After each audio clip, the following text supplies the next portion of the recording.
Assalamu alaikum everybody, hope you're well, hope you're good. This is your brother Tasif Khan, once again in the limelight this week with another special guest. Now, you know what I always do in it, before I get into the guest, I want to show you a little clip of him, and I don't think he even knows he's got this clip, so let's put this on, yeah? One sec.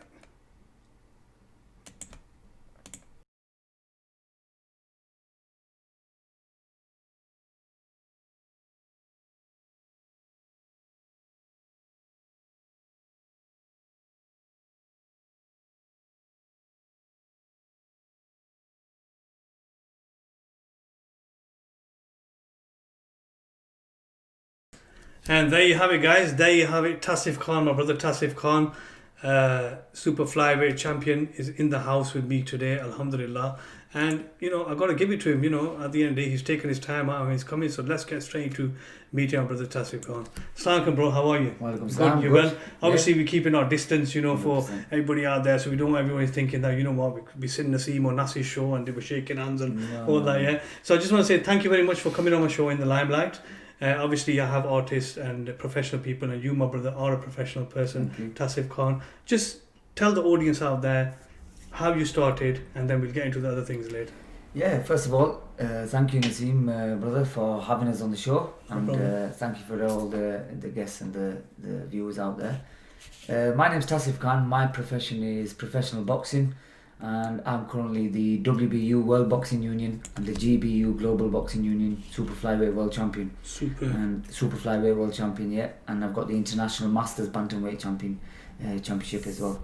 So that's what I campaign at, Superflyweight, and that's been my my trade, my sport, my profession for a long period of time. I started boxing when I was about 10 years old, a kid. So boxing's taught me a lot, mashallah. I mean, the streets where I've grown up in Bradford, I wouldn't change anything for anything. It's made me the man who I am today, and it's taught me discipline, respect, and taught me a way of life. And mashallah, for boxing and the blessings of my parents, I am who I am today. Subhanallah. And as we got to get to know each other, we also found out we're from the same place back home as well. Yes, small world, mashallah, yeah. Pakhtun, you know. Yeah, mashallah, Similar, same area from Pakistan, so it's good to catch up. So when you first started, what was your first fight? How did you get into it? Was it hard for you? When I started boxing, the area I've grown up in Bradford in an area called Girlington. Lived all my life there. Again, we've seen both, you know, the routes, the good route and the bad route. I mean, as you're growing up, you see a lot of things. You see people stand on street corners getting up to no good. You also see people doing really well in the area. So it's down to you as an individual in which path and which route you take. You know, mashallah, I've had a very good family support, older brothers, all family. My parents always blessing and very religious. I come from a religious background, so that's always kept us on the right path, kind of thing. But again, at the age of 10, I was one of those kids in school who couldn't sit still. Mischievous. Whether it was, not really mischief. I think loads of energy. When the teacher said to you, you can't sit still. But I used to use that energy to my best advantage. And these are the words from the teachers I remember, because I used to try to get involved in every kind of after school kind of activity or during school, whether it was sports clubs or general physical activities or everything. So I used to play football, cricket, badminton, hockey, basketball, you can name it. Everything, you know, everything at the young age. Sport fanatic. And when I was, again, boxing didn't come into the line at first. Initially it was just any sport. And then my older brother at the time was involved in kickboxing, karate. So he took me to the local youth centre, which was called Girlington Centre. He took me there, and I did that for about a year, from 9 years old onwards.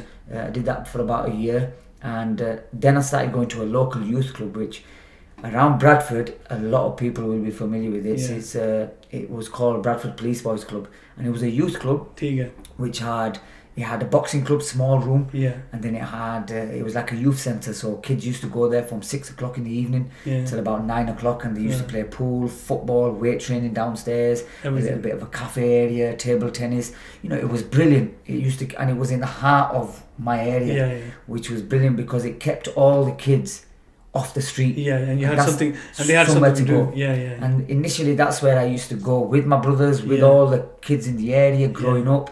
And again, like I said, my age was about 10 years old. Yeah. So Young. we used to go there, and I just, as soon as I walked in, I seen this small room on the side. Yeah. That was the boxing room, and they had like a small little window, and I just fell in love with that, because when I looked through that window, again, because of my background in being loving sports or just any kind of physical activity, I seen people on the bags, punching the bags and doing all these double skips and cross skips. And at the time, Junior Witter, the former WBC World Champion, was training there. So you know, he was one of the high flyers at that time. Yeah. So that caught my eye, and I thought I fell in love with the training more than boxing. I fell in love with the training. Yeah. So I thought, that's it. I've got to do this. So I put my name down, and again, Bradford Police Boys was one of those clubs where it had loads of members, because the ethic and the motto that Mr. Allen, my old amateur trainer, which was like a father figure to me, his motto was to keep kids off the street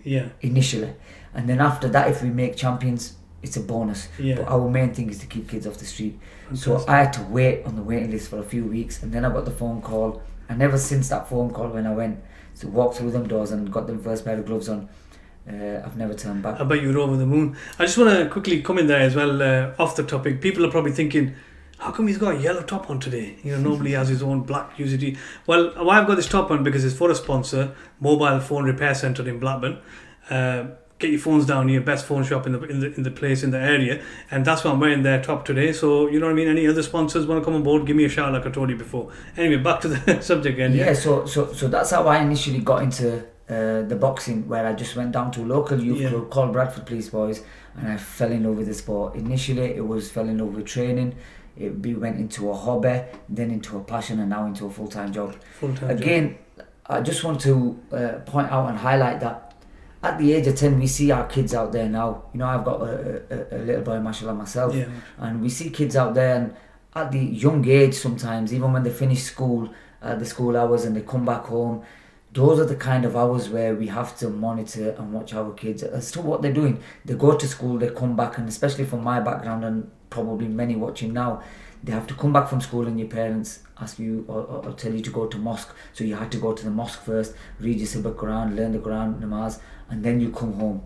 And then you've got the evening to yourself. What you do with that time is very valuable, whether it's learning something at home, whether it's going to an outdoor club with one of your family members or parents or something. So that's what I did. My day never started really. It started in the morning, going to school, after school clubs, coming home for about 4 o'clock, getting ready quickly, going to the mosque, coming home. And imagine, for a 10-year-old child, people at that time now are getting ready, eating and getting ready to go to bed. But that's when my day started really for boxing. I used to get ready quickly, coming back from mosque, quickly get ready and run down with my older brother, run down to the local boxing club or youth club, Police Boys, and then training till 9 o'clock, half 9. So what I'm trying to point out there is I had no time to hang about on street corners. So I had no spare time, which was very valuable for me, because that made me who I am today. Because of the time I spent in Police Boys, it kept me away from hanging about on street corners. But don't you think this was very vital, because in obviously similar time area we come from, and at that time what you're saying is bang on, because obviously from our family backgrounds we had to read a namaz, had to go to the masjid after school, finish your masjid about 7:30, have something to eat and then go. Don't you think that was real good practice to get our kids in line as well? Yeah, 100%. And I'm not saying it's not now. There is many, mashallah, many kids going to the mosques. Mosques are flooded. There's a lot of kids going to mosque, and a lot of sessions going on. So it's really but good. Do you think it's a bit of lenient? There's a bit more leniency now than there was then in our time? Possibly. I think to be able to comment on that, it's everyone's individual.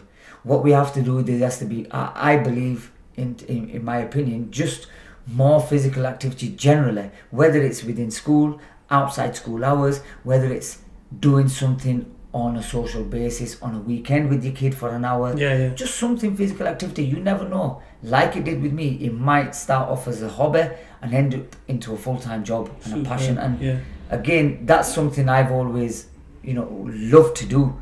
So then being able to box as a full-time job and become a professional, that's a lifetime dream for me. Absolutely. And that one thing I'd say, that the journey continued within boxing, but My dad, like I said, two things were very important for my parents, was school education and the mosque, deen, learning religious studies. So them two things we always kept on top of, mashallah. And people, in fact, my parents used to teach people Quran. Mashallah, so we were never away from that. That was always installed always into there, us. But on top of that, we used to always have to be, it was drilled into us that education is very important. So when I used to go to school, mashallah, I had a very good support from my teachers as well. Because they seen me, I was involved in boxing. I started boxing and representing England in boxing, so the teachers were proud as well. The school was proud. I remember taking the medals and trophies into school once I've won, and they used to get me up in assembly, which was a proud moment for a young child growing up. Absolutely, and these things especially are important. Any time your child or any young kid does well, it's really important to reimburse them with confidence, reimburse them with compliments and things, so that they do it again. And that was really that was catching for me when I used to have to go in. It was embarrassing sometimes, but getting up in front of the assembly. But that would build your confidence. Of course it was. But then from there we went on to obviously doing well in school because of that. The teachers were supportive. They used to say, but I understood at a young age, I think, mashallah, again, down to my family and the upbringing I've had, they've always installed in me that, and I understood at a young age that professional sport, no matter what it is, doesn't last for a lifetime. So whether it's football, I was very good friends with a lot of these professional footballers and things that growing up with me, and cricketers, and they were in the same year, and very good. Some of my best friends were professional footballers and cricketers. But I understood it doesn't last a lifetime. You can get injured, and it can all end in a night. So I needed something to fall back on, which is why I continued with my studies, did my GCSEs, mashallah, passed my A-levels, and then I went on to university. And I made my mind up before I went into uni, to be honest. I spoke to my amateur trainers at the time, and we made a decision that they were very proud of me continuing studies as well. And we made a decision that I would continue with my education, try to get a degree, Mashallah, and then see and turn professional after that. So what was your degree in? So what I did is I moved away from Bradford at the after sixth form. I did my A-levels. I went to university in Liverpool, John Moores. The reason I chose John Moores, again, one of the main reasons was the boxing club.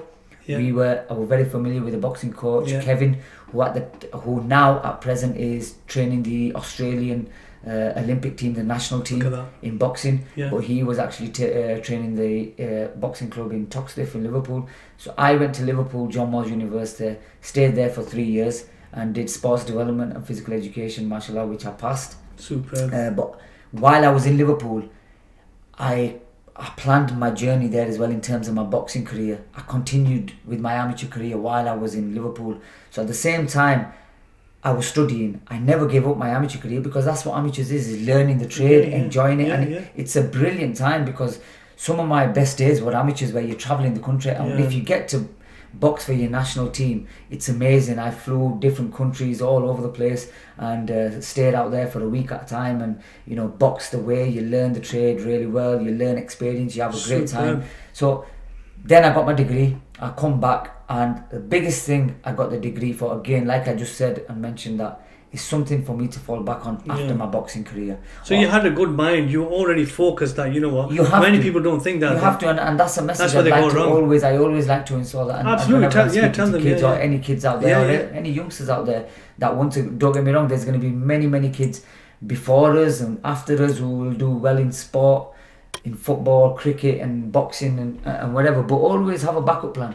Absolutely. And another big reason why I did it is because it made my parents proud. There you go. And they said, they always said that they would be very happy if, obviously, not for themselves, because when you get a degree, it makes them proud, but it's for you. 100%. Always, you know the saying. That's what they're saying. But realistically, now that we mature and as we're getting older, we understand now more and you appreciate more, because realistically, if you look back at it, they're not going to benefit from your degree. No. Not so much. No. Mashallah, over the years in your degree or your job or your work life, it's you and your family that's going to eventually, absolutely appreciate it. 100%. So what they're saying is for our own benefit. That's what I did. So to see the smile on my parents' face when I got that degree, that meant the world to me. So then I was so it was comforting for me to think I've done my dream for my parents initially. And now I'm going to go on a mission. Now I was with their blessings. With their blessings, I was able to. And I was just going to touch upon that is the duas, alhamdulillah, that they go a long way, and they go a long way. We're going to come back shortly. I'm just going to take a quick break, Tasif, and then we're just going to come back shortly. And when we come back, we're going to get into obviously how Tasif, his fights, his belts, etc. So just stay there, and we'll just come back after a short break.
Right guys, welcome back. Today in the hot seat, in the limelight, I've got our brother Tasif with me, Tasif Khan with me today, and professional boxer. And before I go back to Tasif Khan, I just want to say the show today is sponsored by Mobile Phone Repair Centre in Blackburn, which is on Oldie Range. Hence I've got the t-shirt on and I've not got my hoodie on. So just thought let you guys know that. So Tasif, back to you, my brother. Your first fight. First amateur fight? Amateur fight when I was 10 years old. Some of them I can't remember, but I can definitely remember that because again, I think the reason I remember that, I was only 10. I'd probably been in boxing about 6 weeks and I got medicaled and I got carded straight away because again, the motto of the trainer was to go in, have a go, and his motto was just to keep us involved in boxing and training. And after 6 weeks he said, you're ready to fight. So I mean, as a kid when you're 10 and they tell you to fight and you think you're a world beater. So I've gone in again. I can honestly say now, obviously I didn't know much about boxing, but if they thought I was good enough to fight, I went. I had a couple of fights unbeaten. My first fight, the gloves were bigger than me. That's how I remember, because I was only small, and I am generally quite a small guy compared to small build. So that's how I remember, and all I remember doing, I just had a good engine. Where I just threw, as soon as the bell went, I just threw loads of punches, and I was always told I had good footwork. But that was my first few fights, was just putting the gloves on, bell goes, and just run towards him and just throw loads of shots. So that's what I did. I won a few fights. We've got something special here today as well that Tasif's going to show you. But before we get to that, I want to tell us about that fight, your professional fight, the world title fight. Yeah. So my most memorable world title fight to present date now is going back to a few years ago, going back to 2014, 15. And I got, again, I had a few, going back before this, I had a few injuries in boxing, which kept me out for a long time. I was on the edge whether I'll be able to continue boxing or not. Serious hand injuries. I had my foot broken in 2 places. Playing sport, look at that. Again in football, which I wasn't allowed to do because once you signed contract, I wasn't allowed to play really, competitively in any other sport, because in case I get injured for my team again. So I used to keep it quiet because you never think it's going to happen to you until it happened. I broke my leg in 2 places. I was out for 18 months on the edge of fighting for a title. And then I come back and I snapped my hand. My knuckle went back. I was talking about putting pins in it. So I was out for a long period of time, two years, and then again for 18 months. So cut a long story short, I come back and I made my return in 2014. After 2.5 years out, 2 years and 8 months. And 2014, I think it was, I made my return in York Hall, Bethnal Green. Had a few fights there. I had 1 fight there, then up in Liverpool. Then winning them both, and then coming back and I got an opportunity to box for a title. So I'm just building up to my main. You build up, don't worry. So then I That's got what we're here for. Yes, so my first professional title. Now, bear in mind, Naseem, when I turned professional, my aim was to win a professional title. Then if I do that, I fulfill the dream that I want to win a professional title in boxing. And I was boxing 4 rounds and 6 rounds. Remember at the time I went 4 rounds, and then up in Liverpool before that I boxed for a 6-rounder. And the normal strategy and plan is to go from 4 rounds, 6 rounds, 8 rounds, 10 rounds. So you build yourself then up title basically. fight or 10 rounds title fight. Yeah. So that's how managers, trainers always build the fighters, generally speaking. Yeah, because it's not easy. It's hard. No, definitely, and it's always a rule. This is the rule of thumb rule, shall I say? Yeah. Not always, and sometimes, but you take the opportunity. Yeah. So anyway, we were given the opportunity down in London it was supposed to be a 6-rounder against a different opponent. We got the phone call. My manager at the time was Johnny Eames from London, and I got the phone call, and he rang me and he says, we've got a title fight for the International Masters 10-rounder title at Bantamweight. Now that's not a weight group above me, which is what I'm campaigning now, Superflyweight. So a few pounds, and I said, TK. 10 round. No, I was buzzing with it as soon as he said title fight. That was it. He actually advised me at the time, and and I'll be open about it. He actually advised me. He goes, "There's no rush." He goes, "We've just got back in." He goes, "There's no rush." I'd advise probably not take it now. Take it after 1 or 2 more. We'll have an 8 round, and then we'll come back to it. I says no. Because the only reason I said it is because I felt the pain when I was out of the ring for so long, and I didn't want that to occur because. You don't only know. Allah knows what's around the corner. Absolutely. So I didn't know what was going to happen, so I'll take the opportunity while I've got it. And I said I'll take it. And I was boxing a Russian kid at the time, very, very tough, durable Russian, and Russians are known to be tough. So they says you've got to box in London, away from home. I boxed in London against a Russian kid, and it was televised. And I boxed against him for an international masters. So I was buzzing. I said yes. So again, my manager gave me the advice. We sat down. I said, look, I want to take it. So we sat down. We came to the decision. Okay, we'll take it. They supported my decision. My trainer supported the decision. We had a good training camp. I think we only had about 6 weeks for that training camp because we were only training for 6 rounds. So anyway, we took the fight, went down, had a good 10 rounds fight. I won every round apart from one. I think on scorecards where he took one round 8 or something.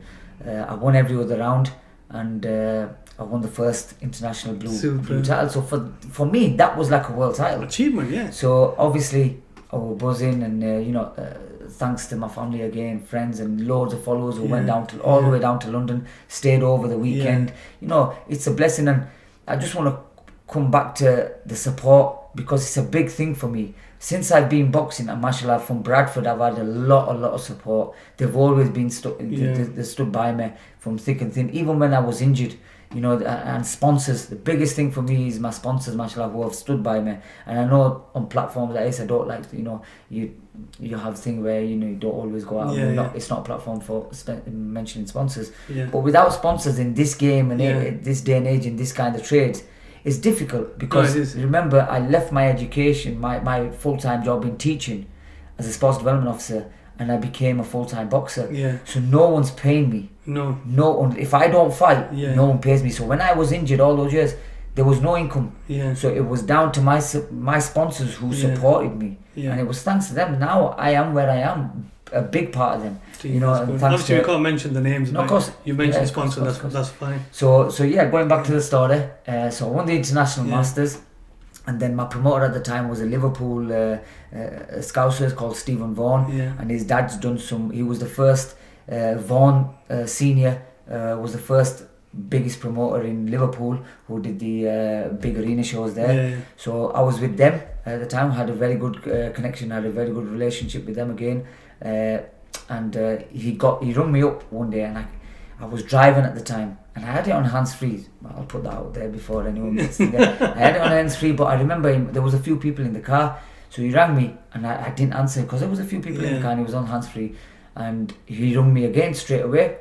Then I didn't answer again, and then I didn't want to message him because I was driving, so he messaged me, goes, call me ASAP. So I saw something urgent quickly, so I quickly parked up on the side, and I rung him, and I remember exactly by fact because this is how it was actually funny looking back at it now. But he says to me, he goes straight away, he goes, Tasif, we've got you a world title fight. Do you want to take it? And I thought, what? Don't get me wrong, I never lacked self-belief. I never lacked self-confidence, because I would never leave, a 30,000 pound job, a full degree job and everything, to come into boxing if I didn't think I could win anything. Do you know what I mean? So I had that belief, mashallah. I was told by my trainers. So I wasn't stupid. I wouldn't leave everything to go to boxing if I didn't think I could do well. So that was one thing. But it must have been a shock for you. A shock, because coming from Bradford as well, coming from a deprived area, you never... It's very rare you get an opportunity like this, or you were able to hear it. Allah was on his side. And when he said it to me, and I actually thought he's joking. I said, stop messing about. And I was actually busy, so I said, look, I'll call you back. And I put the phone down on him. I honestly put the phone down on him, and he'll be able to vouch for this. So I put the phone down, I carried on driving, and he messaged me again on the phone, and he goes, I'm being serious, call me back ASAP, and I need a decision by tonight. So I've rushed off everywhere. I've got people in the car. I quickly dropped him off, and I've actually not even gone home. I've parked the car up because I said I'm not going nowhere. So I've got on the phone to him. We've been on the phone for about a couple of minutes, and straight away, and I've realised now from the tone of his voice, and it's not a matter of joke now, because I had to say this, and he says to me, I'm 100% being truthful with you. And you're fighting a kid called Isaac Quay, Ghanaian. At the time, I remember Isaac Quay because of me growing up. I've seen him box other people within the country, box for the Commonwealth title twice. He's boxed for the European title. He's boxed for a world title, a former world champion. So he's been in with the best of them. So Isaac Quay, and so he rung a bell. He was a Ghanaian, African, and he says, you've got a WBU world title against him. And I said, WBU? Now bear in mind, this is the title where Ricky Hatton had and defended 5 times. Ricky Hatton was the light welterweight world champion, WBU world champion. Look at that. The black original WBU. So I was just buzzing with that, because I've grown up, watching Ricky Hatton and my friend Junior Waiter box, and these two had a little controversy. So they were going to fight each other. So we've always been in and around that mix. So watching Ricky Hatton, we've grown up watching him. So to be able to box for that, let alone win it, to be able to box for that was like it was big a history. achievement. It was a big achievement, for not just for me, for Bradford, for our Asians, for family, for everyone. And no Asian has been around from where I am, from what I can remember, as boxer WBU world title at the time. So I was. It was actual. The promoter was going to headline the event as made in history, which he did in the end. Cut long story short, the fight got cancelled. It was supposed to be in London. They didn't want to do it in Bradford. They wanted it in a neutral ground, which is why they made it in London. Then London got postponed down to him due to an injury. So they moved it to Liverpool, which I was fine with. Because you've already the promoters from Liverpool, so they did a big show there. In fact, it was going to be on the undercard of Roy Jones Jr., who was going to box out there on the same night. We did a press conference, and then Roy Jones pulled out on the day before. So that's all fully televised as well. People will know about that. Roy Jones Jr. was supposed to box in Liverpool. So this fight was going to be on the undercard of that. He didn't come again. This time it wasn't down. They said it wasn't down to him. It was down to visa issues at the airport. So this was me turning up at the venue the night before, weighing everything, and being told he's not got on the plane a few days before. So that fight was cancelled. So then my team, what they did is they contacted the board and said it's not, or the WBU, and said it's not our reason, so we need to make the fight ASAP, and we're going to do it in Bradford. They've had their opportunity. They didn't turn up twice on their part, whatever the reasons. So they allowed the fight to go into Bradford, which was best thing for me. So like I said, good things come to those who wait. Absolutely. So that's the reason how it got into Bradford. So, and again, first time in history getting a world championship fight up in Bradford. First time in history. So we've done that again. When Junior was WBC world champion, he was a world champion, but they didn't ever fight in Bradford for it. So we did it in Cedar Court, fully packed out, and that was my most memorable night, because boxing for this world title. I think it's time we should show the audience. It was the WBU world title, and it was guys. This is exclusive for In the Limelight for myself. And it was a global boxing brother Tasif Khan. Look at that. It was this one. So superb. This was WBU world title, and there was another world title, GBU Global Boxing Union world title on the line. So 2 belts on the line. Again, this was most memorable for me. Why? Because I've grown up as a kid I've grown up as a kid watching this black belt. Mashallah. If you watch Ricky Hatton defending his belts numerous times at MEN Arena and thing, defending his world title, WBU world title, you'll see the same black belt. Obviously at a different weight. His was light welter, mine's at super flyweight. So that's why this was really memorable to wake up the next day and have it next to me. So I knocked him out in the, I think it was the 6th round or something. I floored him a few times, put him down a few times. Again, we trained for the full distance because we knew he was a durable, tough fighter.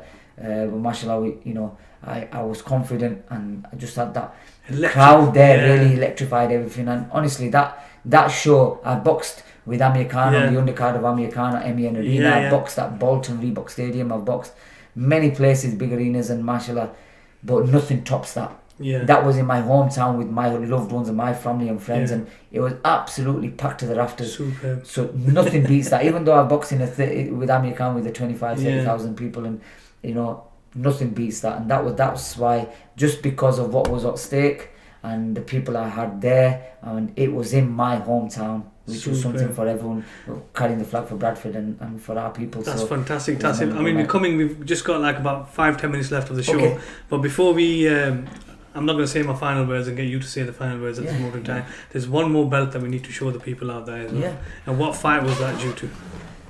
Well, before we go into the belt, this is the WBU, another WBU German version world title. This one I recently, a few years ago now, I've been signed with my new promotion team, which mention your promotion team. I'm with a promotion team now called Monarch Promotions, Prince Stanley Williams, Monarch Promotions, who don't just do shows in England, but they do it globally, which is a big stage for me. Fantastic, at this moment in time, many fighters, even with the highest ranked fighters they are, whatever well-known fighters that you can think of, they very rarely box out of the country, very rarely. And already I've had the opportunity to box over on top of the bill, not just as an undercard, but on top of the bill with my Monarch Promotions team, who staged the fight in Lagos, in a big arena, and Portugal. I boxed on top of the bill, defending the world title. Super. Now they're hoping to get me out in America, in Atlanta, inshallah. So this brother Tasif Khan, he's representing the Pathans, representing the Pakistani community, the Muslim community. What more can we ask for, bro? English, British community, everybody. And you were asking the questions about who I'm with now and why I chose Monarch. Monarch Promotions is a big step for me because they're not just well known in probably not so much in the UK, but globally, because they had the likes of, they've worked very closely with Zab Judah, DeMarcus Corley, who's boxed Mayweather, and they've got they had some of these elite fighters on their books with them, who are working with them. So for me to be signed with them, and biggest thing for an athlete, for you to always be in and around your circle is brilliant, but to be known to the global world, it's amazing. And for someone to do that for you, and that's why it's always good to have the right team as well. You're with the right team, you chose the right path, you wasn't dragged into this and that where many people do and they mess up. No, how I look at it is, for the last 9 fights now, whatever show I've been on top of the bill. I haven't just been on the undercard of someone, mashallah. So I'm grateful for that. I've been on top of the bill where I'm in the limelight, going back to your title. I'm in the limelight, and I've worked hard all my life for that. So why not? And now with Monarch Promotions, why I made that step is because Monarch Promotions is able to give me that platform, not just in the UK, but they've given me the platform all around the whole world. So like Africa, Lagos, they're going to Ghana, they've got a show booked in America after this lockdown thing. Put this one as well. They've got the show booked in America. My assistant is here now, so he's going to move the belts towards the camera. So there you go. Superb. We don't mess about with it, Tasif. No, 100%. But going back to answering your question before off air when we were talking, I made that move is because this is what the platform there can give me, boxing globally around the world. Now many people over in Africa know about us.